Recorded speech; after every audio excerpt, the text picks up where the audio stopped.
All right, class. So this week, this unit, we're going to be looking at the importance of positives and negative values. You guys are familiar with a number line. Let me draw a number line here. You guys are familiar with a number line. There's usually a zero in there, and the zero separates the positive numbers. The positive numbers are on the right, right? 1, 2, 3, 4. We're going to say all the positive numbers are on the right of the zero. But to the left of the zero, we have like -1, -2, -3, -4. We have all the negative values, right? The zero is a number that separates positives and negatives.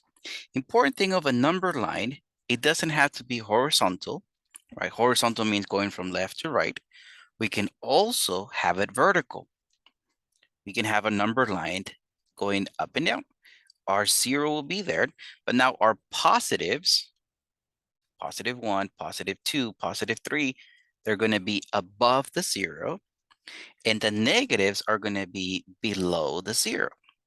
Usually we say in numbers, in mathematics, we say that a positive number, it's above zero, or something that makes our balance, if we're looking at a check balance or a bank account, a positive number is something that makes the balance go up.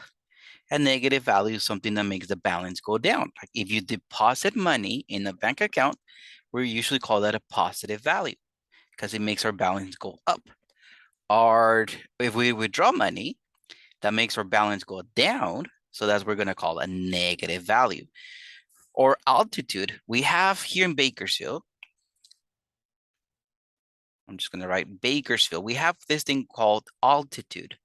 Altitude is basically how much higher or lowered is a place located from sea level. We're going to call sea level 0. Now, Bakersfield, our altitude is about 404 feet above sea level. So we have a positive elevation. Now, there's this place called the Dead Sea.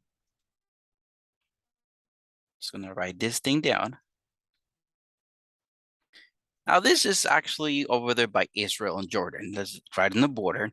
The Dead Sea, that one has an altitude of a negative 1,410.8 feet. So that one's below sea level. So we're going to say the altitude of such place is a negative value. So some values for us are going to be positive values. Some of them are going to be negative values. So we're going to start questions 1 through 4. I'm just going to give you guys some numbers. And I want us to identify what's a positive value, what's a negative value. So let's start with question number 1. It says, write the number represented below. 48 feet below sea level. So keep in mind, I use the word below sea level. All right, I mentioned the altitude. Everything is below sea level. We're going to call that a negative. So this is going to be a negative 48. I saw 48 in words, but for my answer, I'm going to type in 48 numerical. Right? So my answer in this case will be negative 48. It is below sea level, so I'm going to call that negative. All right, let's take a look at question number 2. I'm going to start using the word opposite.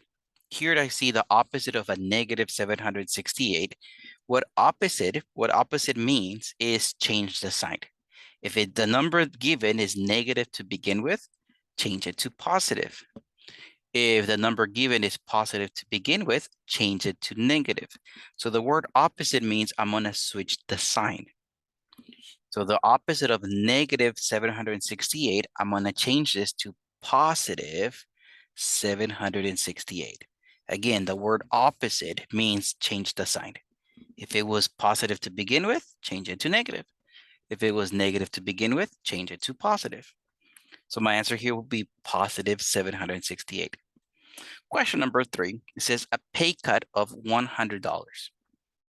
Right? Pay cut is when you receive a pay and now you're going to receive less, right? Your value, your income went down. So my representation will be negative 100. Negative because my payment went down, right? For my payment to go up, we usually call that a pay increase. Now this one's a pay cut. So that's why I'm going to call it negative. My last example for today says a loss of 30 pounds, all right? So you had a weight and you lost 30 pounds. Think about it.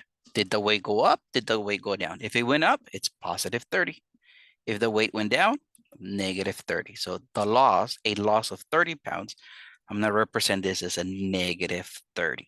My focus is for this homework for today is what's a positive and what's a negative value.